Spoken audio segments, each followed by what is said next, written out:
اعوذ باللہ من الشیطان الرجیم بسم اللہ الرحمن الرحیم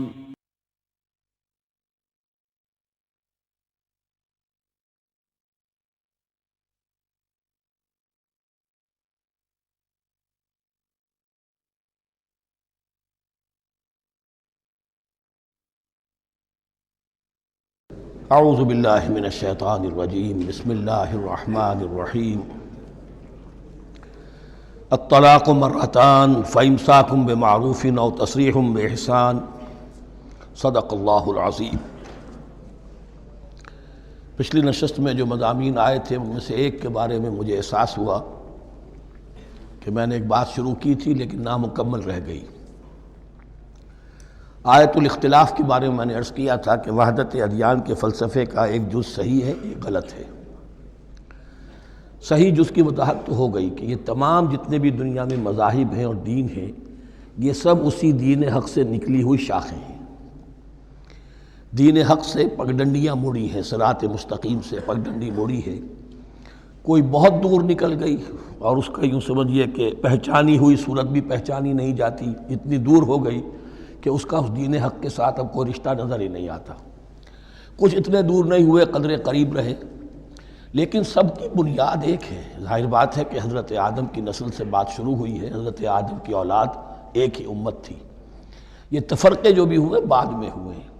تو وحدت ادیان اس اعتبار سے صحیح ہے کہ دنیا میں تمام ادیان، تمام نظام، تمام مذاہب جو ہیں وہ در حقیقت ایک ہی دین حق کی بگڑی ہوئی شکلیں ہیں، بدلی ہوئی شکلیں ہیں، لیکن اسی سے نکلی ہوئی شاخیں ہیں جنہوں نے شکلیں اپنی بدل لی ہیں۔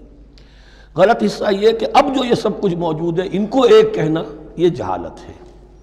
اب ان کو ظاہر بات ہے کہ ان کی شکلیں اتنی ہو چکی ہیں مختلف ایک دوسرے سے، اور اتنی ان میں تحریفات ہو چکی ہیں، اتنا تغیر و تبدل ہو چکا ہے کہ اب ان کو ایک کہنا موجودہ شکل میں یہ در حقیقت فتنہ ہے اور جہالت ہے۔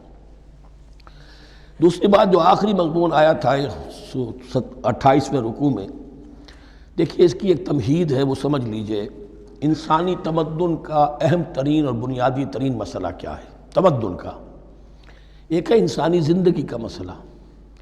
انسانی زندگی کا سب سے پہلا مسئلہ وہی ہے کہ جو حیوانی زندگی کا بھی ہے، اپنی مادی ضروریات، پیٹ کھانے کو مانگتا ہے، سب سے پہلے یہی ہے، اس میں کوئی شک نہیں۔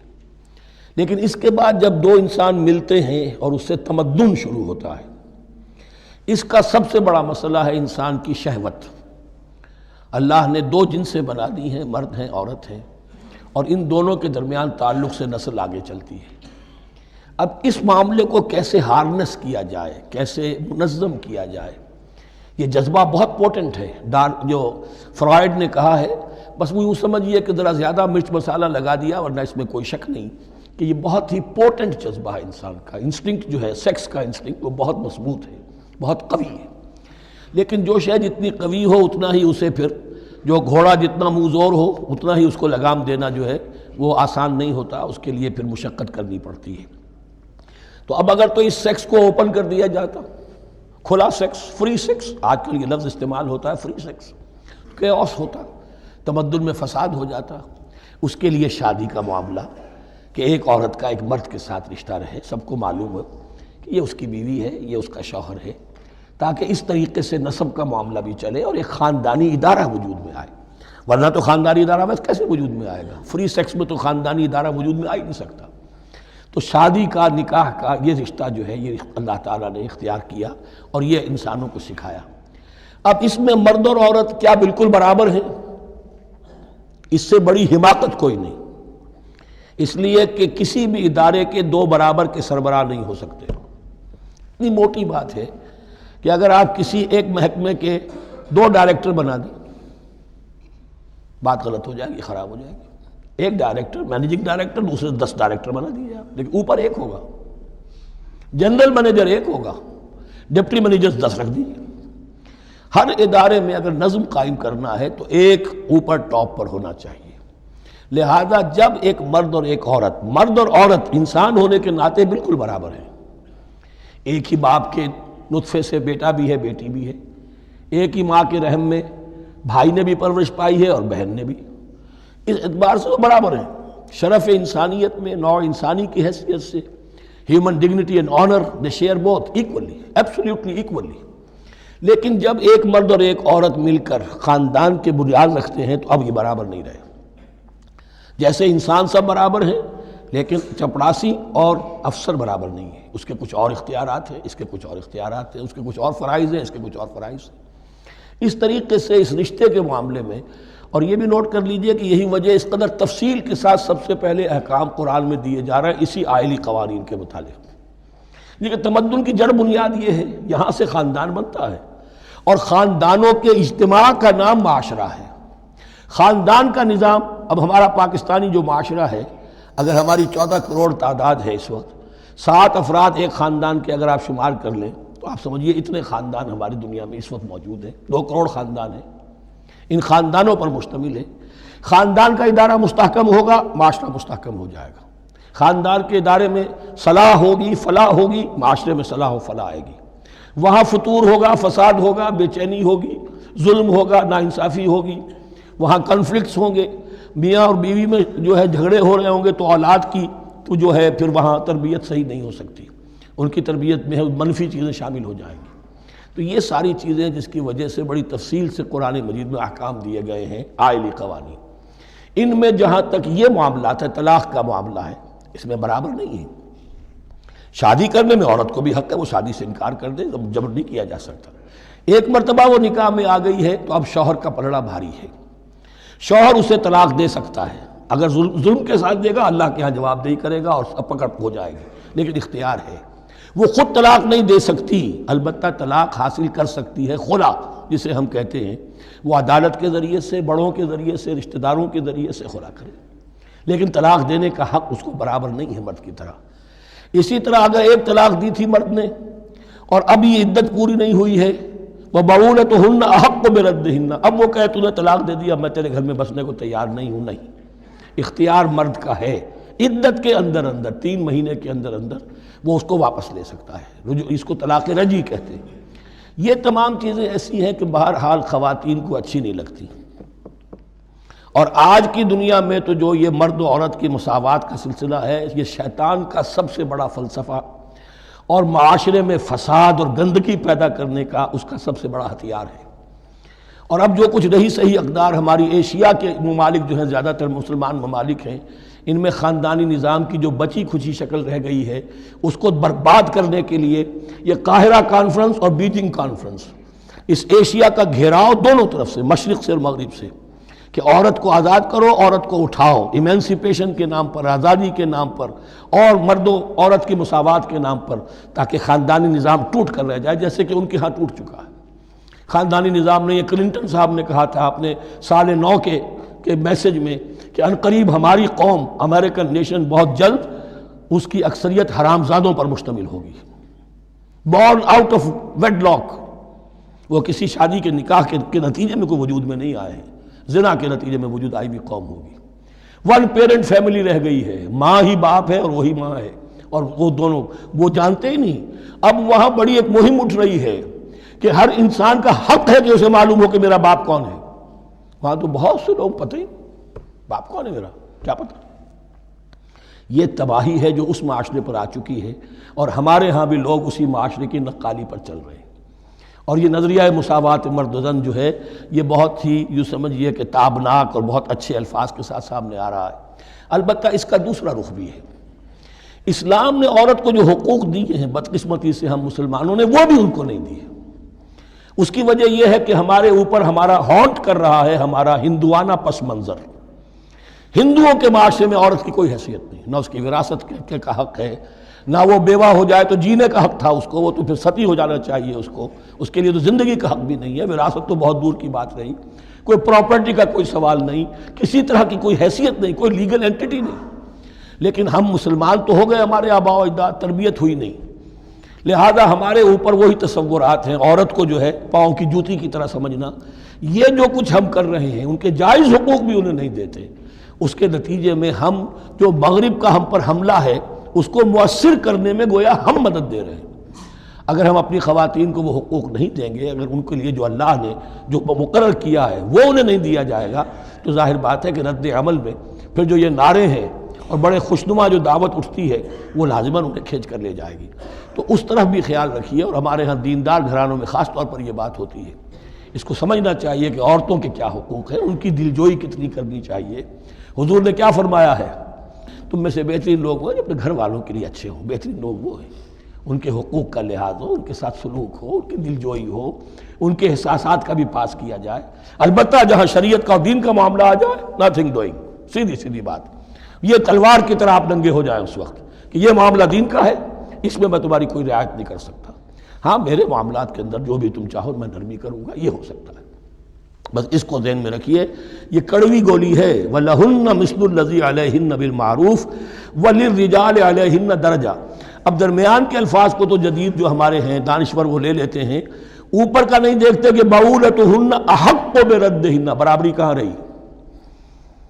شادی کرتے ہوئے برابری ہے، عورت کہہ سکتی میں شادی نہیں کرتی، شادی نہیں ہوگی، اس وقت برابری ہے، دونوں کی رضامندی سے شادی ہوگی، یہ برابری ہے۔ لیکن جب ایک مرتبہ بیوی بن گئی اب برابر نہیں ہے۔ اب یہ فلسفہ جا کر پوری طرح بیان ہوگا سورہ نساء میں، اور الرجال قوامون علی النساء، یہ بات پھر وہاں آئے گی۔ اس کی تمہید ہے یہ کہ یہ کڑوی گولی ذرا خواتین کے حلق سے اترنی شروع ہو جائے۔ وَبَعُولَتُهُنَّ أَحَقُّ بِرَدِّهِنَّ، اور اسی طریقے سے وَلِلرِّجَالِ عَلَيْهِنَّ دَرَجَةٌ، البتہ اللہ نے جو ذمہ داریاں عورت کے حوالے کی ہیں، جس طرح کے اس کے فرائض ہیں ویسے ہی اس کے حقوق بھی ہیں، یہ ہے جو بات کہی جا رہی، لَهُنَّ مِثْلُ الَّذِي عَلَيْهِنَّ بِالْمَعْرُوفِ۔ اور یہ دنیا کا وہ اصول ہے کہ responsibilities and privileges they go together۔ کہیں آپ کا اگر ذمہ داری زیادہ تو حقوق اور اختیارات بھی زیادہ ہوں گے، ذمہ داری بہت ڈال دی، حقوق و اختیارات اتنے ہیں نہیں، آپ ذمہ داری ادا نہیں کر سکتے۔ جہاں ذمہ داری کم ہوگی وہاں حقوق و اختیارات بھی کم ہوں گے، یہ دونوں چیزیں پروپورشنیٹ چلتی ہیں۔ اب چلیے آگے، مجھے اندیشہ ہے کہ میں نے خاصا وقت اس میں لگا دیا۔ الطلاق مرتان، طلاق دو مرتبہ ہے، یعنی ایک شوہر کو دو مرتبہ طلاق دے کر اور رجوع کر لینے کا حق ہے۔ ایک دفعہ طلاق دی اور عدت کے اندر رجوع کر لیا، ٹھیک ہے، پھر طلاق دی اور عدت کے اندر رجوع کر لیا، ٹھیک ہے، تیسری مرتبہ طلاق دی، اب رجوع نہیں کر سکتا۔ الطلاق مرتان، دو مرتبہ ہو سکتا ہے۔ فَإِمْسَاكٌ بِمَعْرُوفٍ أَوْ تَسْرِيحٌ بِإِحْسَانٍ، اب اس کے بعد فیصلہ کرو، یا تو روکو اس کو اپنے گھر میں تو وہ بھی نیکی کے ساتھ، بھلائی کے ساتھ، تنگ کرنے کے لیے نہیں، پریشان کرنے کے لیے نہیں، اور تسریح بِإِحْسَان، یا رخصت کر دینا ہے اچھے بھلے طریقے سے، بھلے مانسوں کی طرح، خوبصورتی کے ساتھ، روکو تو بھلائی کے لیے، اور اگر رخصت کرنا ہے تو خوبصورت انداز میں۔ وَلَا يَحِلُّ لَكُمْ أَن تَأْخُذُوا مِمَّا آتَيْتُمُوهُنَّ شَيْئًا، اور تمہارے لیے ہرگز جائز نہیں ہے کہ جو کچھ تم نے انہیں دیا تھا اس میں سے کچھ بھی واپس لو، جو بھی تم نے انہیں مہر دیا تھا اس میں سے کچھ واپس نہیں لے سکتے جب تم طلاق دے رہے ہو۔ ہاں اگر عورت طلاق مانگے تو اسے اپنے مہر میں سے کچھ چھوڑنا پڑے گا، یہ دوسری بات ہے، لیکن جب بر طلاق دے رہا ہے تو پھر وہ نہیں روک اس کو اس میں سے جو بھی کچھ دیا ہو، یہاں تک کہ آیا ہے کہ اگرچہ تم نے ان کو احداہن قنطارا، سونے کے ڈھیر دیے ہوں، ان میں سے بھی کچھ نہیں لے سکتے واپس۔ وَلَا يَحِلُّ لَكُمْ أَن تَأْخُذُوا مِمَّا آتَيْتُمُوهُنَّ شَيْئًا إِلَّا أَن يَخَافَا أَن لَا يُقِيمَا حُدُودَ اللَّهِ، البتہ اگر وہ دونوں یہ سمجھیں کہ ہم حدود اللہ کو قائم نہیں رکھ سکیں گے۔ مراد کیا ہے کہ فیملی لائف کے ضمن میں جو اللہ نے احکام دیے ہیں، جو آداب ہیں، جو ان کے مقاصد ہیں، وہ ہمارے مابین اتنی موافقت مزاجی نہیں ہے کہ ہم ساتھ چل سکیں۔ ایک عورت اگر یہ محسوس کرتی ہے فَإِنْ خِفْتُمْ أَلَّا يُقِيمَا حُدُودَ اللَّهِ فَلَا جُنَاحَ عَلَيْهِمَا فِيمَا افْتَدَتْ بِهِ، پھر اگر اس کا یہ خیال ہے کہ یہ نہیں رکھ سکیں گے تو پھر کوئی حرج نہیں ہے ان دونوں پر کہ جو کچھ دے دلا کر عورت فدیے میں اپنے آپ کو چھڑا لے، یعنی کہہ کہ ٹھیک ہے تم نے مجھے 10 لاکھ مہر دیا تھا، میں 5 لاکھ تمہیں واپس کرتی ہوں، یا تم نے 10 لاکھ کا میرا مہر رکھا تھا، میں خلا مانگ رہی ہوں، میں صرف 5 لاکھ کا تم سے تقاضا کرتی ہوں، اسے اپنے مہر میں سے کچھ چھوڑنا ہوگا، یہ فدیہ ہے۔ تلک حدود اللہ فلا تعتدوها، یہ اللہ کے حدود ہیں، ان سے تجاوز مت کرو۔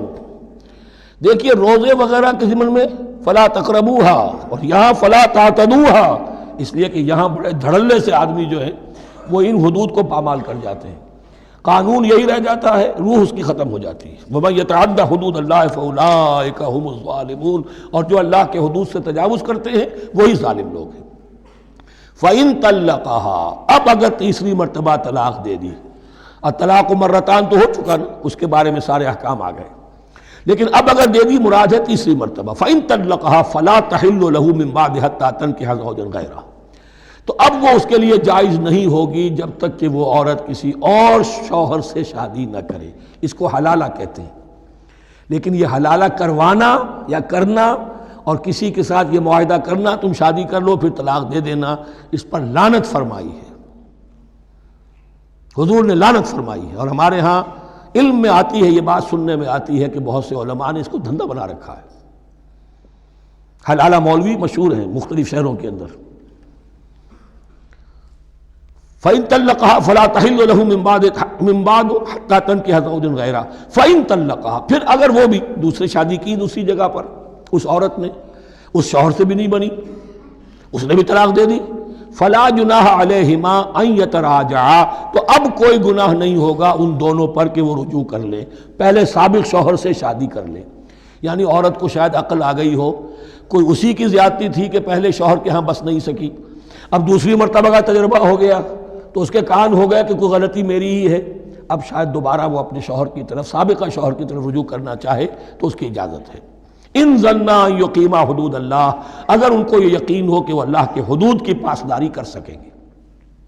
اللہ کے حدود جو ہیں احکام شریعت، ان کو بہرحال مد نظر رکھنا ہے اور فائق رکھنا ہے۔ وَتِلْكَ حُدُودُ اللَّهِ يُبَيِّنُهَا لِقَوْمٍ يَعْلَمُونَ، اور یہ وہ حدود ہیں اللہ کے جن کو وہ واضح کر رہا ہے، کھول کھول کر بیان کر رہا ہے ان لوگوں کے لیے کہ جو علم حاصل کرنا چاہیں۔ ترجمہ یہ ہوتا ہے عام طور پر جنہیں علم حاصل ہے، اصل میں کسی وقت فعل کو طلب فعل کے معنی میں استعمال کیا جاتا ہے عربی زبان میں، یعلمون جو جاننا چاہیں، جن کے اندر طلب ہے علم کی۔ وَإِذَا طَلَّقْتُمُ النِّسَاءَ فَبَلَغْنَ أَجَلَهُنَّ، تو جب تم لوگ اپنی بیویوں کو طلاق دو اور پھر وہ اپنی عدت پوری کر لیں، فَأَمْسِكُوهُنَّ بِمَعْرُوفٍ أَوْ سَرِّحُوهُنَّ بِمَعْرُوفٍ، تو اب چاہو تو روکو انہیں لیکن معروف طریقے سے، اور چاہو تو انہیں رخصت کر دو وہ بھی اچھے طریقے پر۔ وَلَا تُمْسِكُوهُنَّ ضِرَارًا لِتَعْتَدُوا، اور دیکھو ایسا نہ کرو کہ تم روکو انہیں تنگ کرنے کے لیے۔ اچھا ذرا اس کی میں اور خبر لوں گا رجوع کر کے، ذرا اگر تو طلاق ہو گئی تو آزاد ہو جائے گی، غصہ اتنا چڑھا ہوا ہے کہ ابھی وہ غصہ ٹھنڈا نہیں ہوا ہے، رجوع کر رہا ہے اس لیے کہ اسے اور پریشان کروں، اسے اور تکلیفیں پہنچاؤں، تو اب یہ کیا ہوا، قانون تو اجازت دے رہا ہے لیکن تم نے قانون کا مذاق اڑایا، تم نے اللہ کی دی ہوئی اس اجازت کا ناجائز استعمال کیا۔ ہاں اگر بسانے کا واقعی ارادہ ہو گیا ہے تو ضرور تم رجوع کر لو، رجوع کا حق تمہیں ہے، لیکن اگر یہ نہیں ہے، پریشان کرنا ہے، فَلَا تُمْسِكُوهُنَّ وَلَا تُمْسِكُوهُنَّ ضِرَارًا لِتَعْتَدُوا، زدم زدہ ان پر زیادتی کرنے کے لیے، ستانے کے لیے۔ وَمَنْ يَفْعَلْ ذَلِكَ فَقَدْ ظَلَمَ نَفْسَهُ، اور جو کوئی بھی یہ کام کرے گا اس نے اپنی جان پر ظلم ڈھایا۔ وَلَا تَتَّخِذُوا آیَاتِ اللَّهِ هُزُوًا، اور دیکھو اللہ کی آیات کو مذاق اور کھیل نہ بنا لو، ٹھٹھا نہ بنا لو۔ یہ اچھی طرح جان لیجئے، لا از لا and there can be law which has no flaw. Flawless law is impossible. اس لیے تقوی، اللہ کا خوف ہر جگہ پر بار بار، ورنہ تم اللہ کی شریعت کا تماشا بنا دو گے، ٹھٹھا بنا دو گے۔ وَلَا تَتَّخِذُوا آیَاتِ اللَّهِ هُزُوًا وَاذْكُرُوا نِعْمَتَ اللَّهِ عَلَيْكُمْ، اور یاد کرو، ذکر کرو، شعور کرو اللہ کے انعامات کا جو تم پر ہوئے ہیں۔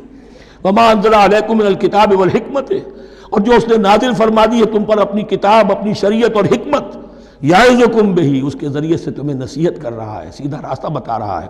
واتقوا اللہ، اللہ کا تقوی اختیار کرو۔ وَاعْلَمُوا أَنَّ اللَّهَ بِكُلِّ شَيْءٍ عَلِيمٌ، اور جان لو کہ اللہ تعالیٰ کو ہر چیز کا حقیقی علم حاصل ہے۔ وَإِذَا طَلَّقْتُمُ النِّسَاءَ فَبَلَغْنَ أَجَلَهُنَّ فَلَا تَعْضُلُوهُنَّ أَن يَنكِحْنَ أَزْوَاجَهُنَّ إِذَا تَرَاضَوْا بَيْنَهُم بِالْمَعْرُوفِ، اور جب تم اپنی عورتوں کو طلاق دے دو پھر وہ اپنی عدت پوری کر لیں تو مت آڑے آؤ اس میں کہ وہ عورتیں پھر نکاح کر لیں اپنے سابق ازواج سے، اذا تراضوا بینہم بالمعروف، جبکہ وہ آپس میں رضامند ہو جائیں بھلے طریقے پر۔ یعنی اگر طلاق مغلظ نہیں ہے، دیکھیے ایک طلاق ہوتی ہے بائن، پہلی طلاق دوسری طلاق، یہ جب تک عدت ختم نہیں ہوئی طلاق رجعی کہلاتی ہے، اس کے دوران شوہر کو رجوع کرنے کا حق ہے۔ عدت پوری ہو گئی، اب یہ بائن ہو گئی، اب شوہر اور بیوی کا جو رشتہ ہے ٹوٹ گیا۔ اب اگر نکاح ہوگا تو دوبارہ ہوگا، اس میں عورت کی مرضی کو دخل ہے، عدت کے اندر عورت کی مرضی کو دخل نہیں ہے، لیکن عدت کے بعد اب عورت کو اختیار ہے، اب تو نکاح ثانی ہوگا، سوائے طلاق مغلظ کے۔ تیسری طلاق اگر ہو گئی ہے تو پھر جب تک اس کا نکاح کسی اور سے نہ ہو جائے، وہ بھی طلاق دے دے، تو ان کے درمیان نکاح نہیں ہو سکتا۔ گویا کہ یہ دو طلاقوں کے بعد اگر پھر یہ لوگ جبکہ طلاق بائن ہو چکی ہو، وہی عورت وہی مرد پھر نکاح کرنا چاہیں تو اب تم آڑے مت آؤ۔ ہوتا کیا ہے، عورت کے بھائی ہیں، اب انہیں غصہ چڑھا ہوا، اس بدماش نے یہ کچھ کیا تھا، اس نے تمہیں ایسے ایسے ستایا تھا، اس نے یہ کیا تھا، اب تمہیں ہم شادی نہیں کرنے دیں گے اس کے ساتھ، نہیں، یہ کام تمہارا نہیں ہے۔ اگر وہ اذا تراضوا بینہم، اگر وہ باہم راضی ہو جائیں تو تم اب ان کے آڑے مت آؤ، بالمعروف، ذالک یوعظ بہ من کان منکم یؤمن باللہ والیوم الآخر، یہ وہ چیزیں ہیں جن کی نصیحت کی جا رہی ہے تم میں سے ان کو جو واقعتاً ایمان رکھتے ہو اللہ پر اور یوم آخر پر۔ ان کے اندر ایمان ہی نہیں ہے، ان کے لیے یہ سارا جو ہے بھینس کے آگے بین بجائے جاؤ کیا حاصل ہے، وہ تو پھر اس کو کوئی فائدہ نہیں پہنچے گا۔ ذالک یوعظ بہ من کان منکم یؤمن باللہ والیوم الآخر ذالکم ازکی لکم واطہر، یہ طریقے جو ہیں تمہارے لیے زیادہ پاک ہیں، زیادہ عمدہ ہیں۔ واللہ یعلم وانتم لا تعلمون، اللہ جانتا ہے تم نہیں جانتے۔ اپنی عقل کو مقدم نہ رکھو، یہ اللہ کا علم ہے، اسی نے عورت کو بنایا، اسی نے مرد کو بنایا، اسے مرد بھی عزیز ہے، عورت بھی عزیز ہے۔ الخلق عیال اللہ، حضور نے فرمایا تمام مخلوق اللہ کے کنبے کے مانند ہے۔ اللہ کو تو اپنا ہر انسان مرد ہو یا عورت ہو محبوب ہے، پسندیدہ ہے، اس کی تخلیق ہے، اس کا شاہکار ہے، لیکن یہ کہ وہ جانتا ہے کہ عورت کے کیا حقوق ہونے چاہیے، مرد کے کیا ہونے چاہیے۔ لہذا واللہ یعلم وانتم لا تعلمون والوالدات یرضعن اولادہن حولین کاملین، اور والداؤں کے لیے، ماؤں کے لیے ضروری ہے کہ وہ اپنی اولاد کو 2 سال دودھ پلائیں پورا۔ اور یہ خاص طور پر یہاں تذکرہ ہو رہا ہے جب طلاق کا مسئلہ ہو۔ اب طلاق ہو گئی، شوہر تو علیحدہ ہو گیا، شوہر کہتا ہے بھائی میرا بچہ تو میرا ہے، قانوناً تو اولاد شوہر کی ہوتی ہے، لیکن تم اسے دودھ پلاؤ، تو 2 سال تک وہ عورت انکار نہیں کر سکتی، دودھ پلائے گی۔ لمن اراد ان یتم الرضاعہ، جو شخص چاہے کہ یہ رضاعت پوری کروائے اپنی سابقہ مطلقہ بیوی سے۔ وعلی المولود لہ رزقہن وکسوتہن بالمعروف، لیکن اس عرصے کے لیے جس کی وہ اولاد ہے، یعنی شوہر جو سابق ہے، اس کے ذمے ہے اس کا رزق اور اس کا لباس، جسے ہم نان نفقہ کہتے ہیں۔ 2 سال اگر اس نے دودھ پلانا ہے، اس ماں نے، مطلقہ ماں نے اپنے طلاق دینے والے شوہر کے بیٹے کو یا بیٹی کو، تو اب اس عرصے کے دوران اس کا نان نفقہ اس کے ذمے ہے، باپ کے ذمے ہے، بالمعروف، بڑے طریقے سے۔ یعنی یہ کہ ایسا نہ ہو کہ ہے تو کروڑ پتی، لیکن اب وہ اس کو بیوی کو مطلقہ کو وہ دینا چاہے نان نفقہ اپنی خادماؤں کی طرح کا، نہیں، وہ ہونا چاہیے معروف طریقے پر۔ لا تکلف نفس الا وسعها، کسی پر ذمہ داری نہیں ڈالی جاتی مگر اس کی وسعت کے مطابق۔ لا تضار والدۃ بولدہا، نہ تو تکلیف پہنچائی جائے والدہ کو اپنے بچے کی وجہ سے، ولا مولود لہ بولدہ، نہ جس کا وہ اولاد ہے، جس کا وہ بیٹا یا بیٹی ہے یعنی باپ، نہ اس کو تکلیف پہنچائی جائے۔ کوئی لا ضرر ولا ضرار، حضور کی حدیث ہے، دونوں کے ساتھ منصفانہ سلوک کیا جائے۔ وعلی الوارث مثل ذلک، اب فرض کیجئے وہ شخص جو تھا طلاق دینے والا وہ تو مر گیا، تو وارث کے ذمے، اس کا جو وارث ہے اس کے ذمے نان نفقہ رہے گا، اس کے اپنے مرحوم والد کی اگر اولاد اس کی کسی مطلقہ بیوی کے پاس ہے 2 سال تک دودھ پلانے کے لیے۔ فَإِنْ أَرَادَا فِصَالًا، اب یہ بھی ہو سکتا ہے کہ وہ دونوں جو ہیں کہے کہ سب میں تو دودھ نہیں پلاتی، یا یہ کہ وہ شوہر چاہے ان تراض منہما، دونوں راضی ہو جائیں کہ میں دودھ نہیں پلواتی، آپ دودھ چھڑوا دیجئے، وتشاور، آپس میں رضامندی اور مشورے سے، فلا جناح علیہما، اس میں بھی کوئی حرج نہیں۔ اگر دودھ چھڑوانا چاہیں، وہ کسی اور سے دودھ پلوانا چاہتے ہیں، کوئی دایا رکھ لی ہے اس سے دودھ پلوانا چاہتا ہے، ٹھیک ہے، لیکن ہونا چاہیے جبر نہ ہو، ماں پر جبر نہ ہو۔ ان تراض منہما، دونوں کی رضامندی سے، وتشاور، اور مشورے سے، فلا جناح علیہما، تو پھر ان دونوں پر کوئی حرج نہیں ہے۔ وَإِنْ أَرَدْتُمْ أَن تَسْتَرْضِعُوا أَوْلَادَكُمْ فَلَا جُنَاحَ عَلَيْكُمْ، اگر تم چاہو کسی اور سے اب دودھ پلوانا، رضاعت کروانا، تو اس میں بھی کوئی حرج نہیں۔ فَلَا جُنَاحَ عَلَيْكُمْ إِذَا سَلَّمْتُمْ مَا آتَيْتُمْ بِالْمَعْرُوف، جبکہ ان کی ماں، اس کی ماں کو تم دے چکو جو کچھ کہ تم نے طے کیا تھا معروف اور بھلے طریقے پر. واتقوا اللہ، اور اللہ کا تقوی اختیار کرو. واعلموا ان اللہ بما تعملون بصیر، اور جان لو کہ جو کچھ تم کر رہے ہو اللہ اسے دیکھ رہا ہے. والذین یتوفون منکم ویذرون ازواجا، اور وہ کہ جو تم میں سے وفات پا جائیں اور وہ چھوڑ جائیں بیویاں. یتربصن بانفسہن، اب یہ عدت جو تھی، ایک تھی طلاق کی عدت، وہ 3 ماہواریاں آ جانا، 3 مہینے اندازاً، اور ایک ہے جو فوت ہو گیا، اور بیوہ کی عدت کیا ہے. والذین یتوفون، جو تم میں سے وفات دے دیے جائیں، منکم تم میں سے، ویذرون ازواجا، پیچھے بیویاں چھوڑ گئے ہوں، یتربصن بانفسہن 4 اشہر وعشرا، وہ روکے رکھیں اپنے نفسوں کو 4 مہینے اور 10 دن. 4 مہینے 10 دن تک ایک جو بیوہ عورت ہے وہ کوئی اور نکاح نہیں کر سکتی. 4 مہینے 10 دن. فَإِذَا بَلَغْنَ أَجَلَهُنَّ، اور جب وہ اپنی اس مدت تک پہنچ جائیں، یعنی پوری ہو گئی مدت عدت کی، فَلَا جُنَاحَ عَلَيْكُمْ فِي مَا فَعَلْنَ فِي أَنفُسِهِنَّ، تو تم پر کوئی گناہ نہیں ہے اس معاملے میں جو وہ اپنے بارے میں کریں. اب وہ آزاد ہے، نکاح کر سکتی ہیں. اب تم روکنا چاہو، ہماری ناک کٹ جائے گی، یہ بیوہ بیٹھ نہیں سکی، اس سے رہا نہیں گیا، نہیں، غلط بات،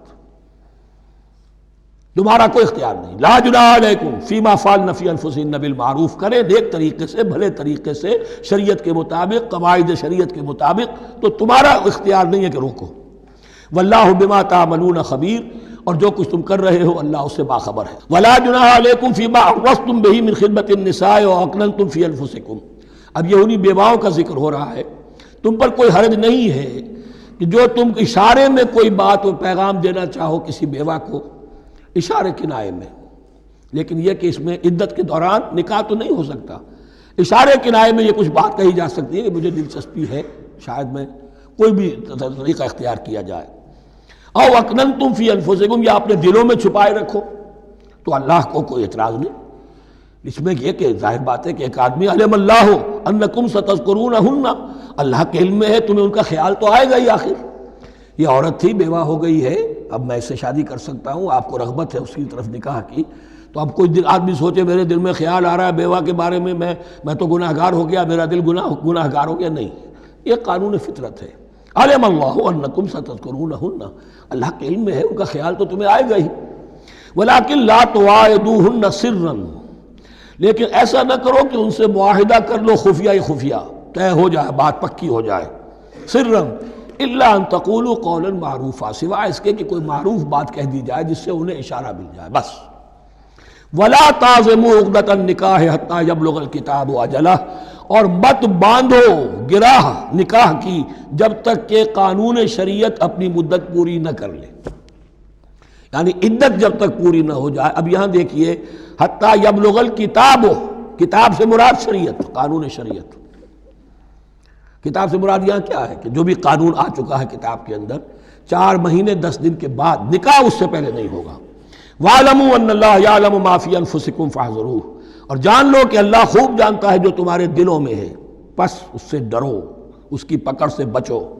وَاعْلَمُوا أَنَّ اللَّهَ غَفُورٌ حَلِيمٌ، اور یہ بھی جان لو اللہ غفور بھی ہے، بخشنے والا بھی ہے. وہ خطا ہو گئی ہے، استغفار کرو، توبہ کرو، اللہ معاف فرمائے گا. اور حلیم ہے، وہ فوراً نہیں پکڑتا بلکہ ڈھیل دیتا ہے، مہلت دیتا ہے، اگر چاہو تو تم توبہ کر لو. لا جناح علیکم ان طلقتم النساء ما لم تمسوهن او تفرضوا لهن فریضہ، تم پر کوئی گناہ نہیں ہے کہ تم ایسی بیویوں کو طلاق دے دو کہ جن کو نہ تو تم نے اب تک چھوا ہو اور نہ ان کے لیے مہر مقرر کیا ہو. یہ ہو جاتا تھا نکاح جو ہے بچپن میں بھی کر دیے جاتے تھے، لیکن ابھی کوئی نوبت نہیں آئی ہے، نکاح تو ہو گیا لیکن نہ کوئی مہر مقرر ہوا ہے، نہ کوئی ان کی ملاقات ہوئی ہے. تو اگر ایسا کرو گے تو تم طلاق دے سکتے ہو. وَمَتِّعُوهُنَّ، لیکن شرافت کا تقاضا یہ ہے کہ جو لڑکی تم سے منسوب رہی ہے، اب اگر وہ رشتہ توڑ رہے ہو تو اسے کچھ دے دلا کر، اسے کچھ نہ کچھ متاع، کچھ سامان دنیاوی دے کر. مَتِّعُوهُنَّ عَلَى الْمُوسِعِ قَدَرُهُ وَعَلَى الْمُقْتِرِ قَدَرُهُ، جو وسعت والا ہے، جس کو کشائش حاصل ہے، غنی ہے، وہ اپنی حیثیت کے مطابق، اور جو تنگ دست ہے وہ اپنی حیثیت کے مطابق.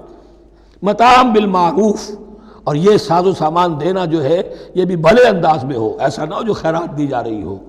حقاً حقا علی المحسنین، یہ حق ہے محسنین پر، یہ سمجھے کہ ہم پر اللہ تعالیٰ کی طرف سے عائد کردہ یہ ذمہ داری ہے۔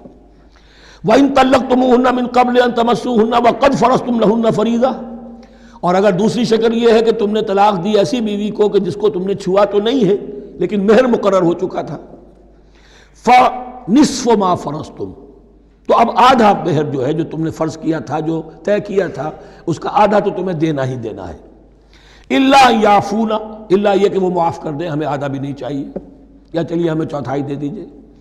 او یعفو الذی بیدہ عقدۃ النکاح، یا وہ اس کے اندر جو ہے سخاوت سے کام لے کہ جس کے ہاتھ میں نکاح کی گرہ ہے، گرہ تو مرد کے ہاتھ میں ہے، وہ کھول سکتا ہے، عورت طلاق دے نہیں سکتی، لہذا کیوں نہ ایسا کرو کہ تم پورا ہی مہر دے دو۔ فرمایا وَأَن تَعْفُوا، اگر تم درگزر کرو اور زیادہ دو، اقرب للتقوی، یہ تقوی سے قریب تر ہے۔ وَلَا تَنْسَبُوا الْفَضْلَ بَيْنَكُمْ، اپنے مابین احسان کرنا مت بھولو، اور اپنے مابین جو فضیلت اللہ نے تمہیں دی ہے عورتوں پر اس کو مت بھولو۔ تمہارا پھر ایٹیچیوڈ بھی ایسا ہونا چاہیے کہ تم اپنے بڑے ہونے کے حساب سے ان کے ساتھ نرمی کرو، ان کو زیادہ دو، ان کو جتنا بھی مہر مقرر کیا تھا اس سے بھی زیادہ دے دلا کے رخصت کرو۔ قانون میں تو صرف مہر ہوگا، البتہ قانون یہی ہے کہ اگر انہیں چھوا نہیں ہے، مقاربت نہیں ہوئی ہے، لیکن یہ کہ مہر مقرر ہو چکا تھا تو آدھا مہر تو لازماً دینا ہے۔ آدھا بھی یہ چھوڑ سکتی ہے عورت، لیکن تمہارے لیے بہتر ہے کہ تم پورا دو یا اور زیادہ دو۔ ان اللہ بما تعملون بصیر، یقیناً جو کچھ تم کر رہے ہو اللہ دیکھ رہا ہے۔ حافظوا علی الصلوات والصلاۃ الوسطی، محافظت کرو پوری طرح، چوکس ہو کر، چوکنے ہو کر تمام نمازوں کی، اور خاص طور پر صلاۃ وسطیٰ کی۔ یعنی بار بار جو آ رہا ہے جان لو اللہ جانتا ہے، جان لو اللہ دیکھ رہا ہے، جو کچھ تم کر رہے ہو اللہ کی نگاہ میں ہے، جو کچھ تم کر رہے ہو اللہ باخبر ہے، یہ سارا کچھ جو ہے یہ اللہ کی یاد ذہن میں برقرار رکھنے کے لیے تمہیں نماز دی گئی ہے۔ 5 وقتہ تم حاضر ہو، دنیا کے کاروبار سے نکلو اور آ کر پھر عہد اللہ سے اپنا جو ہے، یہ جو حفیظ کا ایک شعر ہے، آؤ سجدے میں گرے لوح جبیں تازہ کریں، سرکشی نے کر دیے دھندلے نقوش بندگی، آؤ سجدے میں گرے لوح جبیں تازہ کریں۔ یہاں پر جو ہمارا بندگی کا نقش تھا سرکشی کی وجہ سے وہ دھندلے ہو گئے ہیں۔ سرکشی نے کر دیے دھندلے نقوش بندگی، آؤ سجدے میں گریں لوح جبیں تازہ کریں، کہ پھر اس پر اللہ تعالیٰ کے ساتھ جو عہد کیا ہے ایاک نعبد و ایاک نستعین اسے پھر تازہ کریں۔ حافظوا علی الصلوات والصلاۃ الوسطی، صلاۃ وسطیٰ کے بارے میں بہت سے اقوال ہیں، لیکن عام طور پر اس سے مراد عصر کی نماز لی گئی ہے۔ دن میں 2 نمازیں اس سے پہلے ہیں، فجر ہے، ظہر ہے، 2 پھر بعد میں ہیں، مغرب ہے، عشاء ہے۔ وقوموا للہ قانتین، اور کھڑے ہوا کرو اللہ کے سامنے پورے ادب کے ساتھ، یعنی ایک تو رکوع ہے جس میں جھکنا ہے، سجدہ ہے جھکنے کی انتہا ہے، قیام بھی قنوت کے ساتھ ہو، معلوم ہو کہ ایک بندہ اپنے آقا کے سامنے کھڑا ہے، اس کے کھڑے ہونے کے انداز میں بھی معلوم ہو کہ تواضع ہے، عجز ہے۔ فَإِنْ خِفْتُمْ فَرِجَالًا أَوْ رُكْبَانًا، اور اگر تم خوف کی حالت میں ہو تو چاہے پیادہ چلتے ہوئے، سفر کرتے ہوئے، دشمن پیچھا کر رہا ہے، آپ کہیں جا رہے ہیں تو چاہے اب رکیں گے نماز پڑھیں گے تو وہ تعاقب میں قریب آ جائے گا، تو رجالن چلتے ہوئے، یا کہیں جلدی جانا ہے اور وہاں پر ابھی فوری طور پر حملہ کرنا ہے تو اس میں یہ ہے کہ جنگ کی حالت میں یہ رعایتیں ہیں، چلتے ہوئے اور رکبانہ یا سوار ہونے کی حالت میں بھی نماز پڑھی جا سکتی ہے۔ فَإِذَا أَمِنْتُمْ، لیکن پھر جب امن میں ہو جاؤ، فَاذْكُرُوا اللَّهَ كَمَا عَلَّمَكُمْ، پھر اللہ کو یاد کرو جیسے کہ تمہیں اس نے سکھایا ہے۔ کس نے سکھایا ہے؟ محمد الرسول اللہ نے۔ صلو کما رأیتمونی اصلی، نماز پڑھو جیسے کہ تم مجھے دیکھتے ہو میں نماز پڑھتا ہوں۔ وہ ہے اللہ کا سکھایا ہوا، اس لیے کہ یہ بھی ثابت ہے روایات سے کہ حضرت جبرائیل نے آ کر حضور کو نماز پڑھائی ہے، 2 دن پڑھائی ہے۔ ایک دن 5 نمازیں اول وقت میں پڑھائیں، دوسرے دن 5 نمازیں آخری وقت میں پڑھائیں، اور بتا دیا کہ ان نمازوں کا وقت ان اوقات کے دوران ہے۔ تو معلم جو ہے حضور کے نماز کے معاملے میں حضرت جبرائیل ہے، اور اب حضور جو ہے پوری امت کے لیے معلم ہے۔ فَإِذَا أَمِنْتُمْ فَاذْكُرُوا اللَّهَ كَمَا عَلَّمَكُمْ مَا لَمْ تَكُونُوا تَعْلَمُونَ، جو کچھ تم نہیں جانتے تھے اللہ نے تمہیں سکھایا ہے۔ وَالَّذِينَ يُتَوَفَّوْنَ مِنْكُمْ وَيَذَرُونَ أَزْوَاجًا، اور پھر دوبارہ لوٹ کر معاملہ آ رہا ہے بیواؤں کا، اور جو لوگ تم میں سے وفات دے دیے جائیں اور وہ چھوڑ جائیں پیچھے بیویاں، وصیۃ لازواجہم متاعا الی الحول غیر اخراج، تو ان کی بیویوں کے لیے وصیت لازماً، اپنی بیویوں کے لیے وصیت لازماً کریں 1 سال تک کے لیے نان نفقے کی، اور بغیر اس کے کہ انہیں گھروں سے نکالا جائے۔ اب یوں سمجھیے اس کو، ایک شخص فوت ہوا، 4 بیویاں ہیں، ایک کے ہاں اولاد تھی، بیٹا تو اسی کا ہے، باقی 3 تو اس کی جو ہیں سوتیلی مائیں ہیں۔ ایک ماں کو تو وہ اپنی ماں سمجھ کر اس کی خدمت کرے گا، باقی 3 کو لائبلٹی سمجھے گا۔ تو فرمایا ایسا نہ ہو کہ فوراً نکال دو کہ جاؤ اپنا راستہ لو، جس سے تمہاری شادی تھی وہ گیا۔ 1 سال کے لیے انہیں گھر سے نہ نکالا جائے اور ان کا نان نفقہ دیا جائے۔ لیکن یہ بھی اصل میں تھا وصیت کا، جب یہ جو قانون آئے گا وراثت کا تو اس سے پہلے کے لیے ہے۔ جیسے کہ والدین کے لیے کہا گیا تھا وصیت کرو، ایسے بیویوں کے لیے بھی کرو۔ جب ان کا حق آ گیا، اس لیے کہ شوہر مر گیا ہے تو بیوی کا حق ہے اس کی وراثت میں، بیوی مر گئی ہے شوہر کا حق ہے اس کی وراثت میں، تو وہ تو وراثت کے اندر حق معین ہو گیا، تو اب یہ وصیت کی ضرورت نہیں۔ اور اسی طرح 1 سال کا نفقہ نہیں ہے، اب نفقہ جو ہے وہ صرف عدت کے دوران کا ہے، جو ہم اس سے پہلے پڑھ چکے ہیں۔ فَإِنْ خَرَجْنَ فَلَا جُنَاحَ عَلَيْكُمْ فِي مَا فَعَلْنَ فِي أَنفُسِهِنَّ، لیکن اگر وہ خود نکل جائیں، ظاہر بات ہے کہ عدت ہوتی 4 مہینے 10 دن، اب تم سال بھر روکو گے تو نہیں ان کو، اگر وہ شادی کر کے کہیں اور جا کے بسنا چاہیں تو تم پر کوئی الزام نہیں آئے گا، جو کچھ وہ کرتی ہیں اپنی جانوں کے بارے میں معروف ہو، بھلے طریقے پر، معروف طریقے پر۔ واللہ عزیز الحکیم، اور یقیناً اللہ تعالیٰ زبردست ہے، حکمت والا۔ وللمطلقات متاع بالمعروف، اسی طرح مطلقات کے لیے بھی ساز و سامان زندگی کی ضروریات ہے معروف طریقے پر، حقاً علی المتقین، لیکن یہ ہے عدت کے وقت تک کے لیے۔ اسی معاملے میں شاہ بانو کیس میں ایک جو فیصلہ دیا تھا، یہ کلکتہ ہائی کورٹ نے، اس پر پھر ہندوستان میں ایجیٹیشن ہوا۔ اس نے یہ فیصلہ دیا تھا کہ کوئی مسلمان اپنی بیوی کو طلاق دے دے تو اب وہ بیوی اگر تو دوسری شادی کر لے تب تو بات دوسری ہے، ورنہ جب تک زندہ رہے گی اس طلاق دینے والے پر اس کا نان نفقہ جو ہے رہے گا پوری زندگی تک۔ اس پر مسلمانوں نے کہا، بھارت کے مسلمانوں نے، یہ ہماری شریعت میں دخل اندازی ہے، شریعت نے صرف عدت تک کا حق رکھا ہے مطلقہ کے لیے، تم ساری زندگی کہاں سے لا رہے ہو؟ پھر وہ فساد ہوا، پھر بہت سے لوگوں نے جانیں دیں، پھر جو ہے ایجیٹیشن ہوا، لیکن پھر راجیو گاندھی کو گھٹنے ٹیکنے پڑے، اور پھر قانون بنا دیا گیا بھارت میں کہ کوئی عدالت ہندوستان کی including supreme court of India مسلمانوں کے آئلی قوانین میں دخل نہیں دے سکتی۔ میں سلام کیا کرتا ہوں مسلمانان بھارت کو، مسلمانوں نے وہاں پر یہ بات بھی نہیں ہونے دی کہ جب قرآن شریعت کا حکم جو ہے وہ یہ ہے کہ مطلقہ کو عدت تک کے لیے نان نفقہ ہے تو ساری زندگی کا کوئی معاملہ نہیں۔ کذالک یبین اللہ لکم آیاتہ لعلکم تعقلون، اسی طرح اللہ تعالیٰ تمہارے لیے اپنی آیات کو واضح کر رہا ہے تاکہ تم عقل سے کام لو اور سمجھو۔ اب جو 2 رکوع اگلے آ رہے ہیں یہ بڑے اہم ہیں اس اعتبار سے کہ یہ تاریخ بنی اسرائیل کا غزوہ بدر ہے جس کا تذکرہ ہوگا۔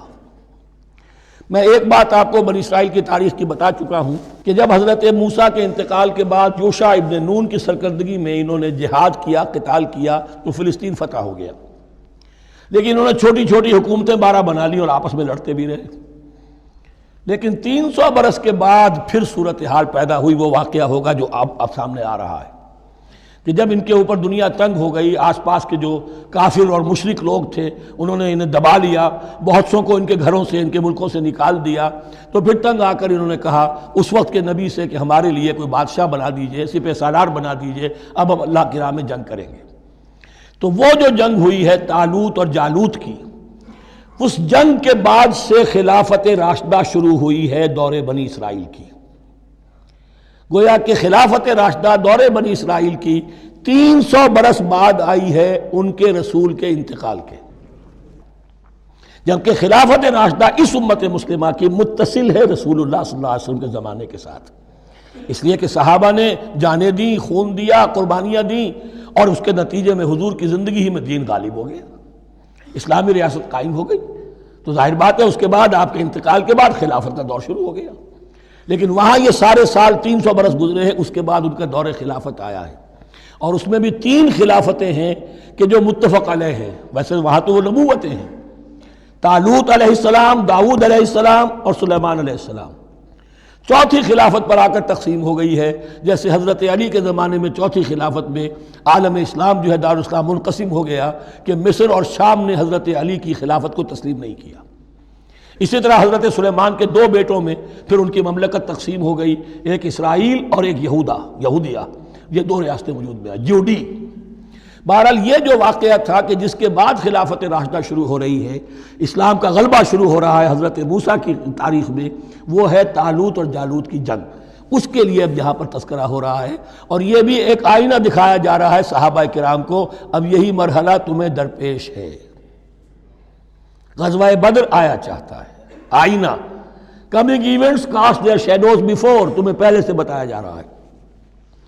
الم تر الی الذین خرجوا من دیارہم، کیا تم لوگوں نے غور نہیں کیا ان لوگوں کے حال پر کہ جو نکل گئے اپنے گھروں سے، وہم الوف، جبکہ وہ ہزاروں کی تعداد میں تھے، حذر الموت، موت سے ڈر کی وجہ سے، یعنی جب کفار اور مشرکین نے غلبہ کر لیا ان پر اور بہت سے ملکوں سے یہ بھاگے اپنے ملک چھوڑ کر، فقال لهم اللہ موتوا، تو اللہ نے ان سے کہا کہ مر جاؤ، ثم احیاہم، پھر انہیں زندہ کیا۔ یہاں یہ بھی ہو سکتا ہے مراد کہ فی الواقع یہ عمل ہوا ہو، اور یہ بھی مراد ہو سکتا ہے جیسے قوم مر جاتی ہے لیکن پھر اس کا نشأت ثانیہ ہو جاتی ہے، پھر اللہ نے ان کے اندر ایک جذبہ پیدا کر دیا۔ یعنی یہاں پر مرنا اور احیاء جو ہے وہ معنوی ہو، روحانی ہو، اخلاقی ہو، وہ بالفعل جسدی نہ ہو، لیکن اللہ کے اختیار سے باہر نہیں، اس کی قدرت میں ہے، سب کو مار کر بھی دوبارہ جلا سکتا ہے۔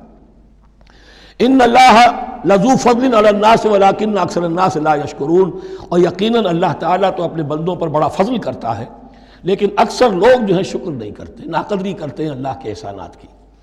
لیکن اب وہ غزوہ بدر جو ہے ان کا سابقہ امت مسلمہ کا، اس کا حال بیان کرنے سے پہلے مسلمانوں سے گفتگو ہو رہی، اس لیے کہ ہے تو ساری ان کے لیے، ان کی ہدایت کے لیے۔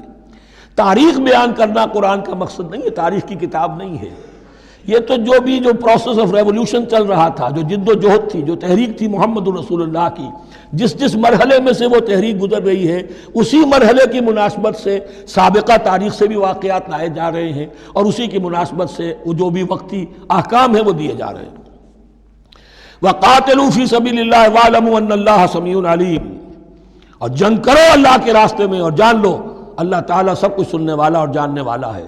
مَنْ ذَا الَّذِي يُقْرِضُ اللَّهَ قَرْضًا حَسَنًا فَيُضَاعِفَهُ لَهُ أَضْعَافًا كَثِيرًا، کون ہے وہ شخص کہ جو اللہ کو قرض حسنہ دے؟ یہ انفاق جب کیا جاتا ہے خالص اللہ کے دین کے لیے، تو اللہ کہتا ہے یہ میرے ذمہ قرض ہے، دین میرا ہے، تم میرے دین کو غالب کرنا چاہتے ہو، میری حکومت قائم کرنا چاہتے ہو، تو جو کچھ اس میں خرچ کرو گے وہ مجھ پر قرض ہے، قرض حسنہ ہے۔ من ذا الذی یقرض اللہ قرضا حسنا فیضاعفہ لہ، تو اللہ اس کو اس کے لیے بڑھاتا رہے، دگنا کرتا رہے، اضعافا کثیرا، دگنا چوگنا، بہت گنا۔ واللہ یقبض ویبسط، اور اللہ ہی کے اختیار میں کسی چیز کو چھوٹا کر دینا، سکیر دینا، اور کھول دینا اور کشائش کر دینا۔ وَإِلَيْهِ تُرْجَعُونَ، اور اسی کی طرف تمہیں لوٹا دیا جائے گا۔ یہاں دیکھیے یہ دونوں چیزیں، جہاد بالنفس اس کی آخری شکل قتال، اور جہاد بالمال اس کے لیے پہلے لفظ آ رہا تھا انفاق، اب قرض حسنہ، اللہ کو قرض حسنہ۔ أَلَمْ تَرَ إِلَى الْمَلَإِ مِن بَنِي إِسْرَائِيلَ مِن بَعْدِ مُوسَىٰ، کیا تم نے غور نہیں کیا موسیٰ کے بعد بنی اسرائیل کے سرداروں پر، ملا من بعد موسیٰ، اذ قالوا لنبی لہم، جبکہ انہوں نے اپنے نبی سے کہا، یہ تو میں آپ کو حدیث سنا چکا ہوں، کوئی وقت ایسا نہیں گزرا حضرت موسیٰ کے بعد کہ نبی کوئی نہ کوئی موجود نہ رہا ہو، حضرت عیسیٰ تک۔ اس زمانے کے جو نبی تھے ان سے انہوں نے کہا لَهُمْ مُبَعْثْ لَنَا مَلِكًا نُقَاتِلْ فِي سَبِيلِ اللَّهِ، اب ہمارے لیے کوئی بادشاہ مقرر کر دیجئے تاکہ ہم اللہ کی راہ میں قتال کریں، جنگ کریں۔ یہاں بادشاہ سے مراد ہے جو سپہ سالار ہو، نبی ہے تو ظاہر بات ہے کہ نبی کا رتبہ تو بلند رہے گا، لیکن نبی کے تابع ہو کر کوئی شخص کہ جو جنگ کی سپہ سالاری کر سکے اس کو نامزد کر دیجئے۔ قال هل عصیتم ان کتب علیکم القتال الا تقاتلوا، جو نبی تھے یہ سیموئیل نبی تھے، سموئیل، یہ آپ اولڈ ٹیسٹمنٹ میں پڑھیں گے سیموئیل نبی۔ انہوں نے کہا کہ اس کا بھی اندیشہ ہے کہ جب جنگ فرض کر دی جائے اللہ تقاتلوا، پھر تم جنگ نہ کرو، یعنی ابھی تو بڑے تمہارے دعوے ہیں، بہادری دکھا رہے ہو، بڑا جوش و خروش ہے، کہیں ایسا تو نہیں ہوگا کہ ادھر سے میں اللہ تعالیٰ سے اجازت بھی لوں جنگ کی اور تمہارے لیے کوئی سپہ سالار یا بادشاہ بھی بنا دوں اور پھر تم جنگ سے کرنی کترا جاؤ۔ قالوا وما لنا الا نقاتل فی سبیل اللہ، ان کا کیسے ممکن ہے کہ ہم اللہ کی راہ میں قتال نہ کریں؟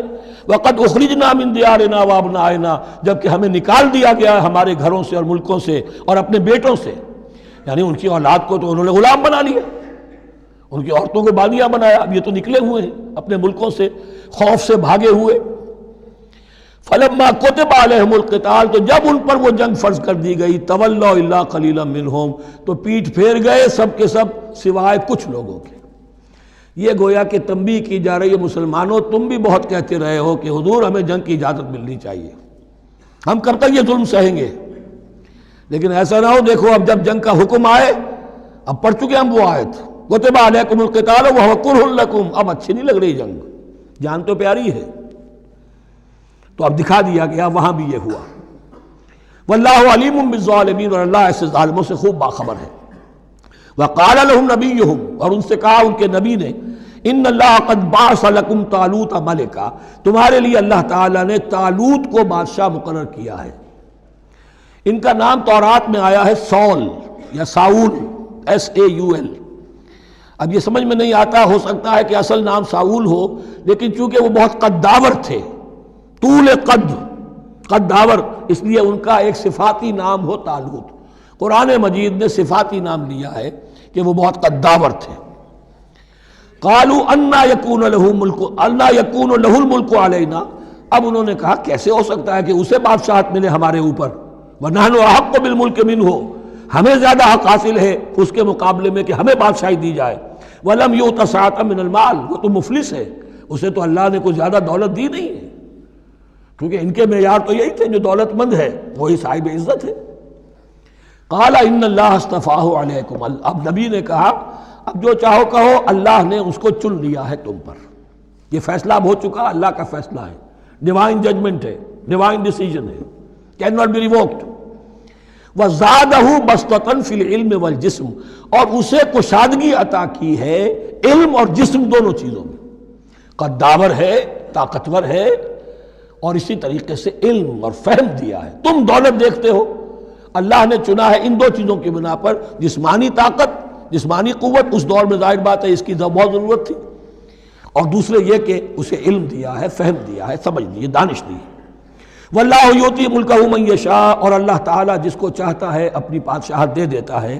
واللہ واسع علیم، اللہ بہت سمائی والا ہے، واسع، اس کی وسعت جو ہے وہ اتھا ہے، اور علیم، اور سب کچھ واسع علیم، جاننے والا ہے، یعنی وہ جس کو جو کچھ دیتا ہے بربنائے علم دیتا ہے، کون اس کا مستحق ہے۔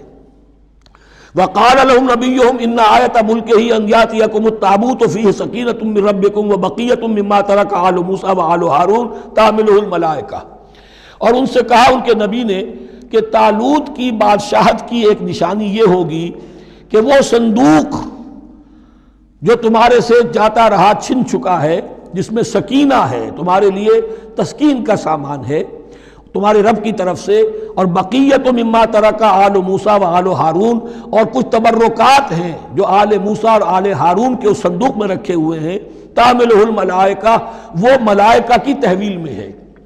اب ان کی بادشاہی کی علامت کے طور پر وہ صندوق تمہارے پاس واپس آ جائے گا۔ اصل میں یہ تابوت سکینہ جو ہے یہ ان کا ایک بڑا لکڑی کا صندوق ہے، اب بھی ہے، ان کا دعویٰ ہے کہ موجود ہے، اور مسجد اقصیٰ کے نیچے جو سرنگ ہے اس میں موجود ہے۔ بعض ذرائع سے فوٹو لے کر بھی انہوں نے ڈاکومنٹری فلم بھی ابھی دکھا دی ہے کہ موجود ہے۔ نبوکدنضر نے جب گرایا تھا 586 قبل مسیح میں، جو حضرت سلیمان کا بنایا ہوا ہیکل تھا، اس کے تہخانے میں وہ رہتا تھا، اور وہیں پر جو ربائی تھے وہاں موجود تھے، ربانیین، تو جب گرایا گیا ہے اس کو، ہیکل کو، تو اسی میں وہ دب گئے ہیں، لیکن وہ چاروں طرف سے جو بھی تہخانہ تھا بند ہو گیا ہوگا، اور وہاں پر ان کی لاشیں بھی ہیں اور تابوت سکینہ بھی ہے۔ لیکن ہوا یہ تھا کہ جب ان کے پڑوسی ملکوں نے انہیں شکستیں دی تو وہ تابوت سکینہ بھی چھین کر لے گئے۔ اب اس میں گویا کہ ان کے لیے بہت بڑی بات تھی کہ ان کے لیے کم سے کم ایک دل کی روحانی تسکین کا سامان تھا۔ ہمارے پاس حضرت موسیٰ کے تبرکات ہیں، عصائے موسیٰ اس میں ہے، رکھا ہوا ہے، اب بھی ہے۔ اسی طریقے سے اس میں وہ جو جن تختیوں پر تورات لکھی ہوئی دی گئی تھی حضرت موسیٰ کو، وہ موجود ہے، ان کے کہنے کے مطابق اب بھی ہے۔ تو اس طریقے سے ان کے لیے تسکین ہوتی تھی، جیسے کہ مسلمان کو خانہ کعبہ کو دیکھ کر تسکین ہوتی ہے، تو فرمایا اس میں تمہارے لیے سکینت بھی ہے اور تمہارے آل موسیٰ اور آل ہارون کے تبرکات بھی ہیں۔ تحملہ الملائکہ، اس وقت وہ ملائکہ کی تحویل میں ہوا یہ کہ جہاں وہ تابوت لے گئے ان کے دشمن، وہاں پلیگ آ گئی۔ انہوں نے سمجھا کوئی نحوست ہے اس کے اندر جس کی وجہ سے پلیگ آ گئی ہے، انہوں نے ایک چھکڑے کے اوپر اس کو رکھا اور بیلوں کو ہانک دیا، جاؤ جدھر جانا ہے۔ تو حضرت سموئیل نے ان سے کہا کہ طالوت کا اللہ کی طرف سے نامزد کیے جانا ایک علامت اس کی یہ ہوگی کہ وہ تمہارے تسکین کا سامان جو تم سے چھن گیا تھا ان کے عہد امارت میں یا ان کے عہد ملوکیت میں تمہیں واپس مل جائے گا، اور وہ فرشتوں کی تحویل میں ہے۔ تو ایک روز وہ چھکڑا جو ہے وہ لیے ہوئے وہ تابوت ان کے ہاں پہنچ گیا۔ ان فی ذلک لآیۃ لکم ان کنتم مؤمنین، یقیناً اس میں تمہارے لیے نشانی ہے اگر تم ماننے والے ہو۔ فلما فصل طالوت بالجنود، اب جب حضرت طالوت اپنے لشکروں کو لے کر چلے، ان میں سے جو لوگ تو انکار کر گئے رہ گئے، جو لوگ چلے ساتھ ان کو لے کر چلے۔ قال ان اللہ مبتلیکم بنہر، انہوں نے فرمایا اپنے لشکر والوں سے اللہ تعالیٰ تمہاری ایک آزمائش کرے گا ایک نہر سے، دریا سے، یہی جو ہے جارڈن ریور جارڈن، اس کو کراس کر کے پھر حملہ کرنا تھا۔ فمن شرب منہ فلیس منی، جو اس میں سے پیٹ بھر کر پانی پیے گا وہ مجھ میں سے نہیں ہے۔ ومن لم یطعمہ فإنہ منی، جو اس میں سے پانی نہیں پیے گا وہ میرا ساتھی ہے۔ الا من اغترف غرفۃ بیدہ، سوائے اس کے کہ کوئی صرف اپنے چلو سے اور وہ کچھ وہ ایک گھونٹ لے لے۔ یہ اصل میں ہر کمانڈر کے لیے ضروری ہوتا ہے کہ کسی بھی بڑی جنگ سے پہلے اپنے ساتھیوں کا مورال دیکھے، ڈسپلن کی حالت دیکھے۔ تو جیسے حضور نے بھی غزوہ بدر سے قبل مشاورت کی تھی کہ مسلمانوں ایک لشکر آ رہا ہے جنوب سے کیل کانٹے سے لیس، اور ایک قافلہ آ رہا ہے شمال سے، اور اللہ نے ان دو میں سے ایک کا وعدہ کیا تمہیں ضرور ملے گا، بتاؤ کدھر چلیں۔ اندازہ ہو گیا کچھ لوگ جو کمزوری دکھا رہے تھے انہوں نے کہا چلیں جی پہلے قافلہ لوٹ لیں، اور جو لوگ تھے باہمت انہوں نے کہا جو حضور آپ کی ارادہ ہو، جو آپ کا منشا ہو۔ تو یہاں بھی انہوں نے اس سے ٹیسٹ کیا ہے کہ آیا وہ میرے حکم کی پابندی کرتے ہیں یا نہیں کرتے۔ فشربوا منہ، تو ان سب نے بہتوں نے پیا اس میں سے خوب جی بھر کر، الا قلیلا منہم، سوائے ان میں سے بہت کم تعداد میں۔ فلما جاوزہ ہوا والذین آمنوا معہ، تو جب گزرے اس دریا کے پار اترے وہ اور وہ لوگ جو ان کے ساتھ ساتھی اب اہل ایمان رہ گئے تھے، یعنی پہلی سکریننگ پہلے ہو چکی تھی جو قتال ہی کے منکر ہو گئے تھے، اور اس کے بعد دوسری ہو گئی ہے کہ جو اس چھلنی میں سے نہیں نکل سکے، وہ پانی پی کر بے سدھ ہو گئے۔ یہ ایسا ہی ہے جیسے غزوہ احد میں حضور صلی اللہ علیہ وسلم کے ساتھ 1000 آدمی مدینے سے نکلے تھے اور پھر عین وقت پر 300 آدمی ساتھ چھوڑ کر چلے گئے۔ تو جب انہوں نے دریا پار کر لیا انہوں نے اور ان کے ساتھی اہل ایمان نے، قالوا لا طاقت لنا اليوم بجالوت وجنودہ، تو انہوں نے کہا کہ ہمارے اندر تو واقعتاً طاقت نہیں ہے کہ ہم جالوت کا اور اس کے لشکروں کا مقابلہ کر سکیں۔ یہ گولیت جس کو کہتے ہیں جالوت، یہ بڑا قوی ہیکل انسان تھا، اور اس کا جو زرہ بختر تھا وہ اتنا پورا جسم ڈھکا ہوا کہ سوائے آنکھ کے سوراخ کے اور کچھ نہیں تھا اس میں، جو نظر ہی نہیں آتا تھا۔ تو اس نے مبارزت کی اور کوئی بھی مقابلے پر نہیں آ رہا تھا۔ قال الذين يظنون انهم ملاقو الله كم من فئة قليلة غلبت فئة كثيرة باذن الله، تو کہا ان لوگوں نے جو یقین رکھتے تھے کہ اللہ سے ملاقات کرنی ہے کہ کئی مرتبہ ایسا ہوا ہے، کتنی مرتبہ ایسا ہوا ہے کہ چھوٹی جماعت غالب آ گئی ہے بڑی جماعت پر اللہ کے حکم سے، یعنی آگے بڑھو، ہمت کرو، اپنی جو ہے کم ہمتی کا ثبوت نہ دو، اللہ تعالیٰ کی نصرت سے، اللہ کی مدد سے تمہیں فتح حاصل ہو جائے گی۔ واللہ مع الصابرین، اللہ تو صابروں کے ساتھ ہے۔ وَلَمَّا بَرَزُوا لِجَالُوتَ وَجُنُودِهِ، تو جب وہ سامنے آئے جالوت اور اس کے لشکروں کے، برزا ظاہر ہو جانا، سامنے آمنے سامنے آ جانا، اب ادھر ان کا لشکر ہے طالوت علیہ السلام کا اور ادھر وہ جالوت کا لشکر ہے۔ قالوا، اب انہوں نے دعا کی، ربنا افرغ علینا صبرا، اے اللہ ہم پر صبر انڈھیل دے۔ یہ افرغ کا لفظ ہوتا ہے کسی برتن سے پانی اس طرح گرا دینا کسی کے اوپر کہ وہ برتن خالی ہو جائے، گھڑوں پانی ڈال دینا یا کچھ اور برتن میں سے۔ افرغ علینا صبرا، ہم پر صبر انڈھیل دے، صبر کی بارش فرما دے۔ ربنا افرغ علینا صبرا وثبت اقدامنا، اور ہمارے قدموں کو جما دے، وانصرنا علی القوم الکافرین، اور ہماری مدد فرما ان کافروں کے مقابلے میں۔ یہی دعا گویا کہ تلقین کی جا رہی ہے اہل ایمان کو کہ جب بدر کے موقع پر تمہارا مقابلہ ہوگا تو تمہیں یہ دعا کرنی چاہیے۔ فَهَزَمُوهُمْ بِإِذْنِ اللَّهِ، تو انہوں نے بھگا دیا ان کو اللہ کے حکم سے، اللہ کے اذن سے، اللہ کی مشیت سے۔ وَقَتَلَ داود و جالوتا، اور قتل کیا جالوت کو داود نے۔ یہ داود جو ہے تورات سے معلوم ہوتا گڈریے تھے، جنگلوں میں رہتے تھے اپنی بھیڑیں بکریاں لے کر، اور ان کے پاس ایک گوپیا ہوتا تھا، اس گوپیے کے اندر پتھر رکھ کر اس کو گھما کر وہ مارتے تھے، لیکن نشانہ اتنا صحیح تھا کہ اس سے وہ کہتے تھے کہ میں شیروں کے جبڑے توڑ دیتا ہوں۔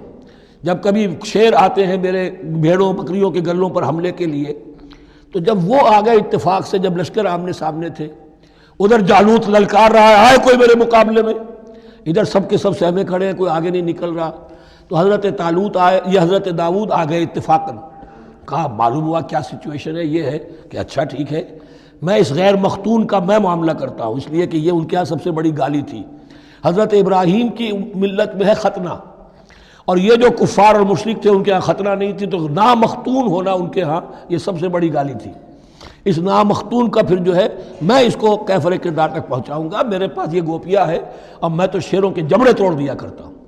انہوں نے پھر وہ پتھر رکھ کر اور گھمایا ہے، اور سیدھا وہ آنکھ کے سوراخ سے اس کے بھیجے کے اندر اتر گیا، اور اس طریقے سے قتل داود و جالوتا، داود نے جالوت کو قتل کیا، اور اللہ تعالیٰ نے پھر ان کو جو براتی بتا کیے، وَآتَاهُ اللَّهُ الْمُلْكَ وَالْحِكْمَةَ وَعَلَّمَهُ مِمَّا يَشَاءُ۔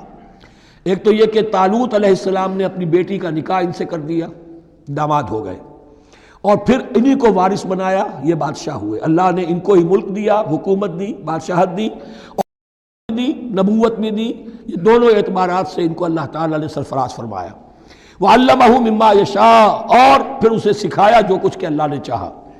وَلَوْلَا دَفْعُ اللَّهِ النَّاسَ بَعْضَهُمْ بِبَعْضٍ، اور اگر اس طریقے سے اللہ ایک گروہ کو دوسرے کے ذریعے سے دفع نہ کرتا رہے، زمین میں فساد ہوتا ہے تو اللہ تعالیٰ کوئی شکل ایسی پیدا کرتا ہے کہ کسی اور گروہ کو سامنے لا کر مفسدوں کا خاتمہ کرتا ہے۔ اگر ایسا نہ ہوتا، وَلَوْلَا دَفْعُ اللَّهِ النَّاسَ بَعْضَهُمْ بِبَعْضٍ لَفَسَدَتِ الْأَرْضُ، تو زمین میں فساد ہی فساد پھیل گیا ہوتا۔ اللہ تعالیٰ نے ان جنگوں کے ذریعے سے ہر بڑا فرعون جو آتا، ہر فرعون موسیٰ، اللہ تعالیٰ نے کوئی نہ کوئی اس کے لیے علاج تجویز کیا ہوا ہے۔ وَلَوْلَا دَفْعُ اللَّهِ النَّاسَ بَعْضَهُمْ بِبَعْضٍ لفسدت الارض ولكن اللہ ذو فضل علی العالمین، لیکن اللہ تعالیٰ تو تمام جہانوں پر بڑا فضل کرنے والا ہے۔ تلک آیات اللہ نتلوها علیک بالحق، یہ اللہ کی آیات ہیں جو ہم پڑھ کر آپ کو سنا رہے ہیں حق کے ساتھ۔